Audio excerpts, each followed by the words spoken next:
Hey all, Tom Moran here from Tom's Big Spiders. This episode's been a long time in the making. Basically, years ago when I first got into the hobby, I was still kind of scared of spiders, and tarantulas were just fascinating, mostly because they were beautiful, and I was terrified of them, to be quite honest.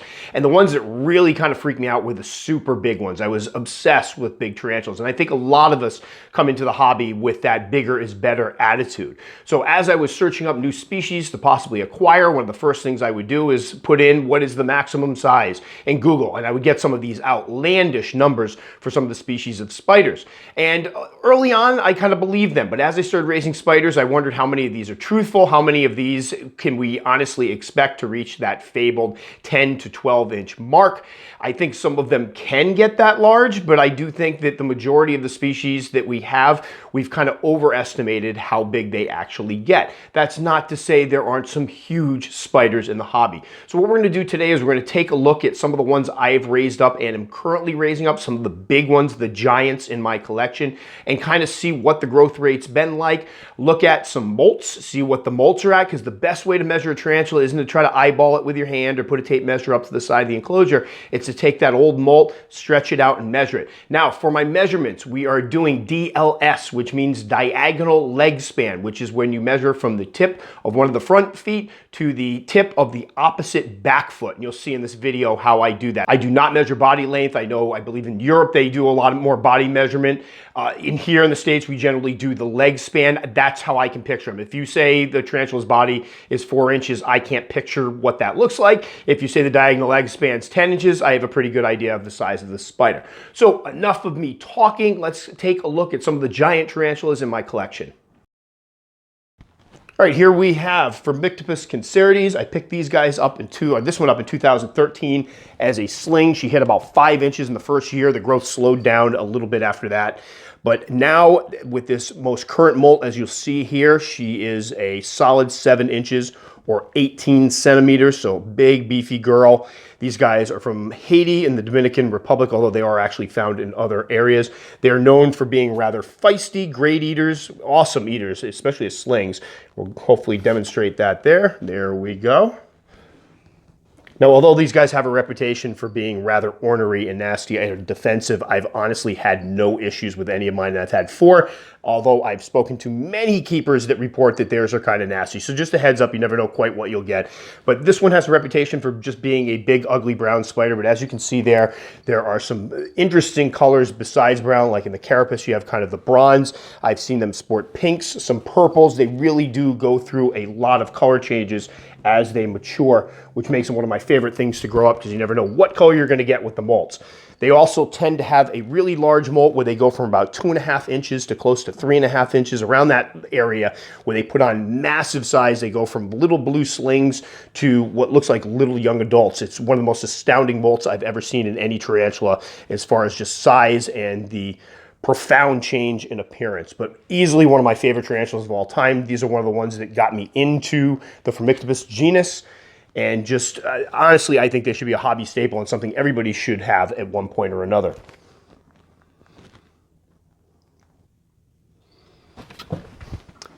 And here, hopefully we'll get her to show up. We have the Mctopus Atticumatus. I'm about to drop a cricket in. This one here, the molt, as I'll show in a moment, is about 7 inches or 18 centimeters. So again, a big spider. This one I picked up in 2014 after the P. Concertis. So this one met the 7-inch mark a lot sooner than the P. Concertis did. And these guys overall have grown a little bit quicker than the P. Concertis. However, speak to different keepers, you might get a different story. Now, hopefully we can get her out and about, or else I'll just have to go out and get her later. Come on, girl. You're never this shy.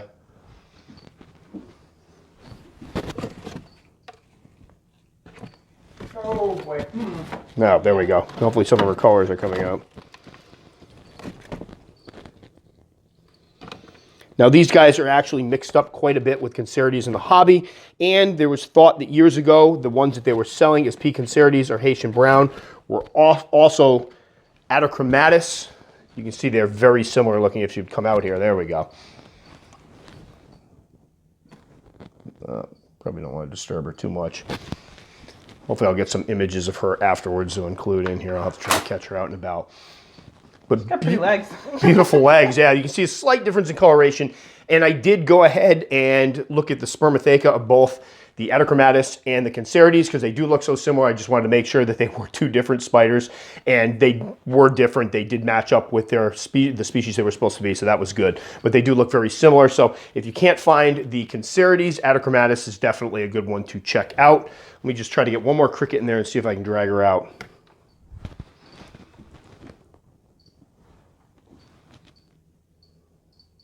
No, she's going to daintily eat under there. So, fortunately, can't get a good shot of her. She looks a lot like Concertis. I'll see if I have some footage that I can put in over that one to kind of show what she looks like. Unfortunately, it'll be before the molt, but gorgeous spider.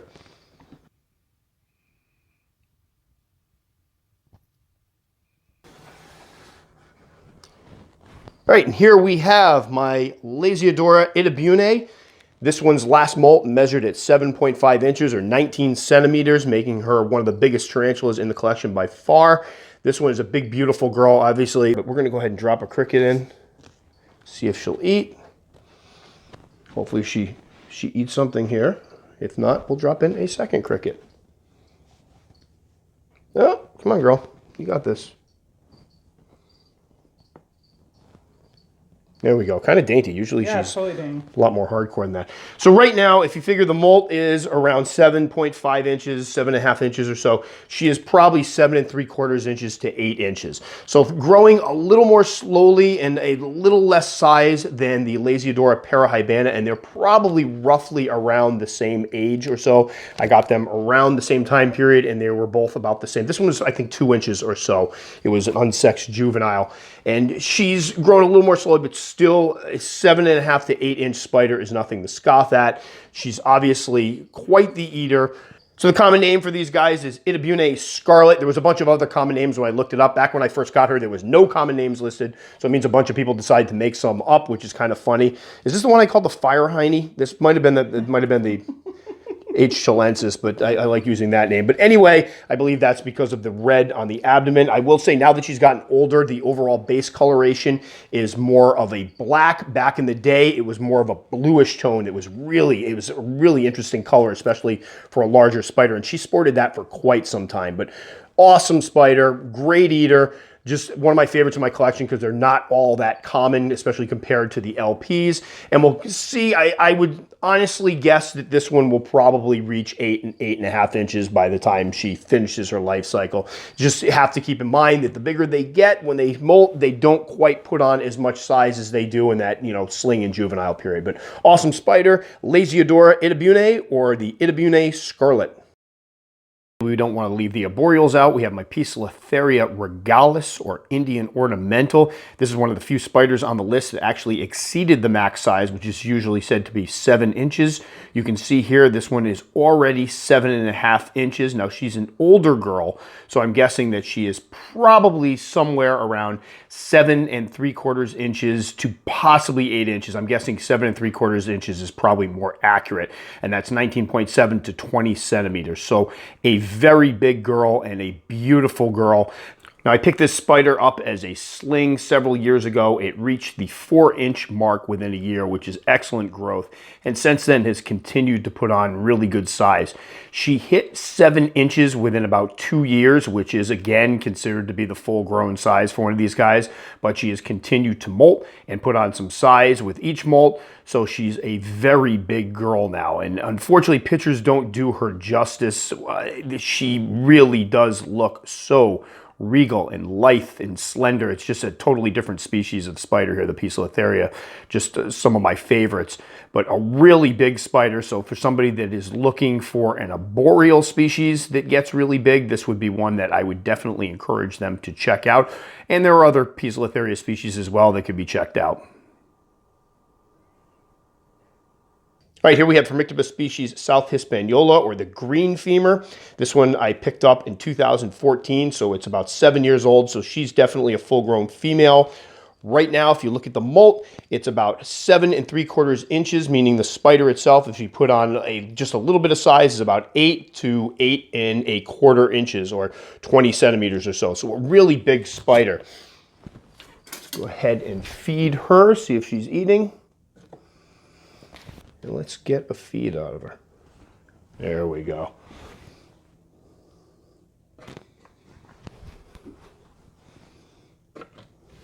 Boop. Of all the Formicopus species I keep right now, the green femurs have been by far the largest, outgrowing the other ones by quite a bit and over a shorter period of time. So definitely a big, beefy spider. So for those picking up spiders where they're looking for a little bit of color and size, definitely take a look at the Formicopus species South Hispaniola, or green femurs.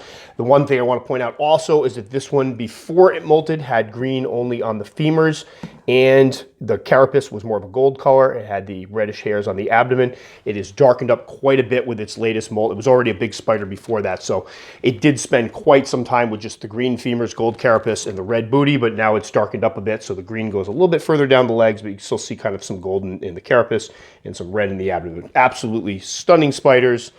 One of my favorites in my collection. I have another female that's already pushing 8 inches. It's about to molt, so I would say realistically this species could reach 8.5 inches full grown. All right, here we have Lazyadoraparahiberna, or the salmon pink bird eater. This one, as you'll see in a moment, her last molt was 8.25 inches, making her basically tied for the largest molt and probably the largest spider that I have right now. These guys, when you pick them up, there's a lot out there about that they get to be 10 inches or so.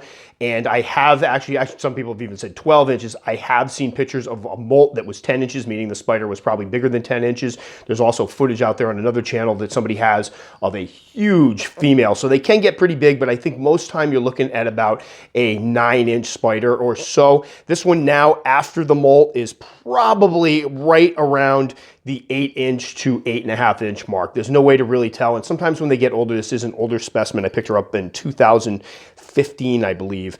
They don't put on as much size with those later molts.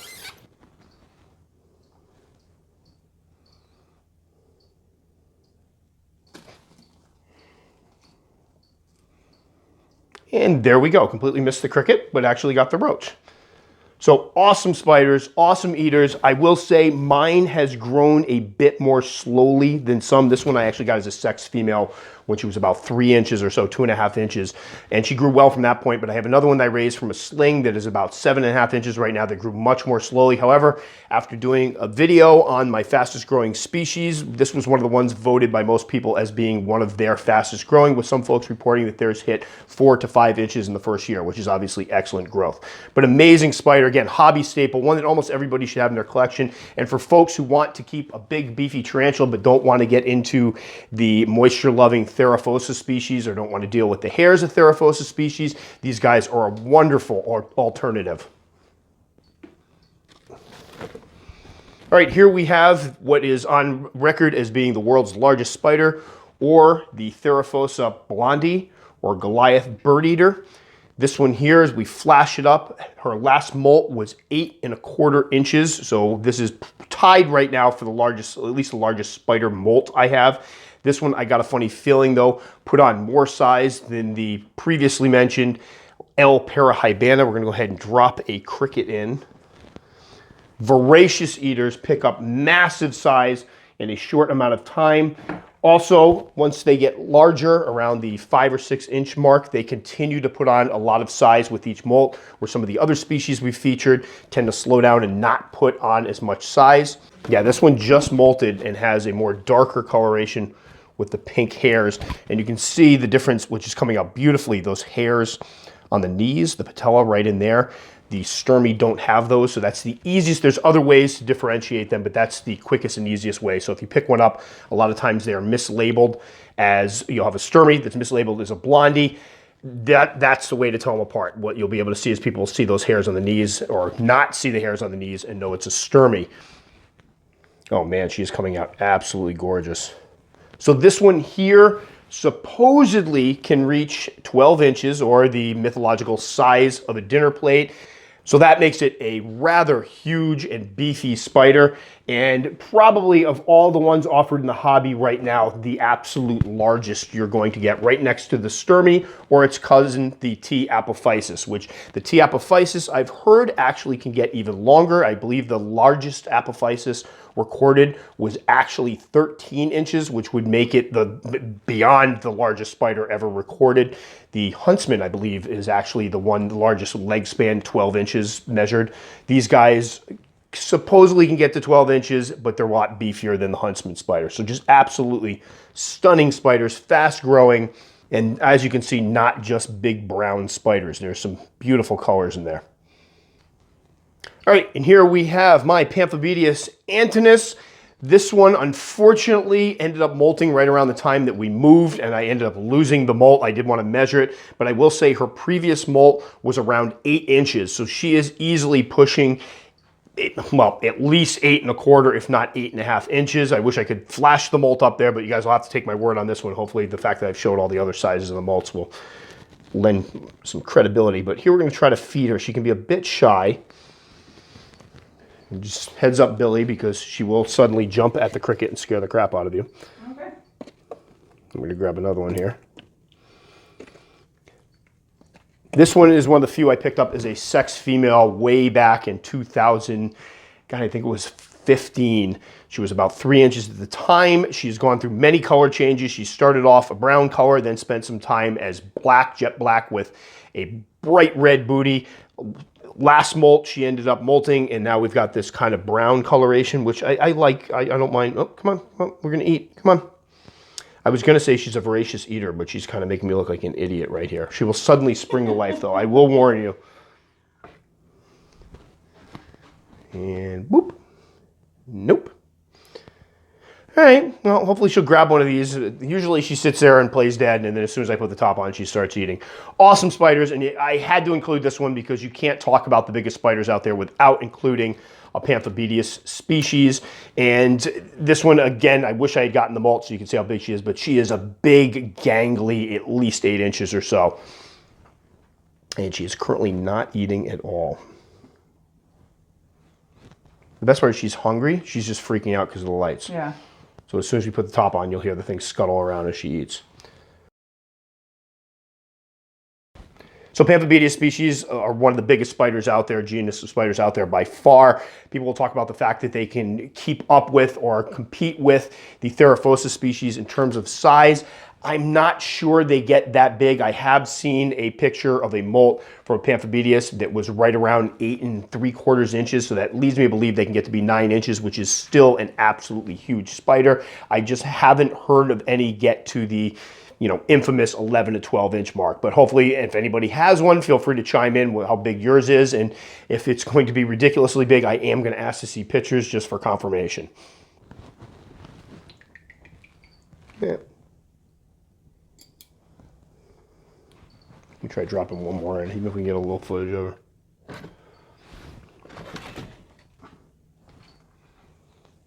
Hey, we got her to eat one. Beautiful girl. So obviously there are other giant tarantula species out there, and the sizes that I have on mine, they don't necessarily mean that's as large as the spider gets. For example, I've seen photos of a Formicopus Concertis female that is easily 8 inches or over, so they can get that big. I just think in many cases they don't always or don't usually get that big. So I always point to Lazyadoraparahiberna. When a lot of us get into the hobby, we see the LP and they talk about how, hey, the spider's just as big as Theraphosa species, Theraphosa blondie or Theraphosa sturmi. It can get to be 12 inches. But I think realistically for the LP, most folks can expect something around 8 or 9 inches or so full grown. Now, obviously they continue to grow all the way through their lifespans, but what I have found is that the amount of size they put on with those molts really decreases. So you can get a female that's 8 inches, that's, you know, 7, 8 years old, that may put on 1/4 inch. So it's kind of a smaller growth than early on when they're going from, say, I don't know, 4.5 inches to 5 inches and making those big growth jumps. So just something to keep in mind. So can some get bigger? Yes. Are there species I would have liked to cover on this that I don't have grown up yet? Absolutely. Xenestus species is one. I found that mine are all hitting about 4 inches in that first year, getting some massive massive growth. So I'd kind of like to see where they are down the road, how much size they put on. Supposedly females can reach 8 inches, which again, 8 inches is a big spider. 7 inches is a big spider. 12 inches, that is a huge spider. I think one of the problems we run into is folks try to estimate the size of the spider and they kind of overestimate and exaggerate. And that's where we get these measurements where I had somebody the other day tell me they had an LP that was 15 inches, which would be Guinness Book World Records, largest spider ever in the world today. So I think it comes down to kind of getting those accurate measurements, having realistic expectations for how big they get, and then recognizing that bottom line, any tarantula is a big spider. And once you get around that 7-8 inch mark, you're talking about a huge giant spider. So that will do it for this one. As always, if you liked it enough to subscribe, very much appreciated. Click the little circle up in there. If you'd like to check out some more videos, see what I'm about before you hit that subscribe button, totally understand. You can check them out in there, or you don't have to do either. It's totally up to you. If you take the time to comment, know that I will respond to the comment. And in the comments, please let me know what your biggest spiders are or how yours compare to the ones that I have here. If it's super big, I am going to ask to see some pictures of it for proof because I sometimes get some outlandish ones, but I would like to hear what everybody else is experiencing as far as the giant tarantulas they keep. That'll do it for this one. As always, guys, take care and we'll catch you next time.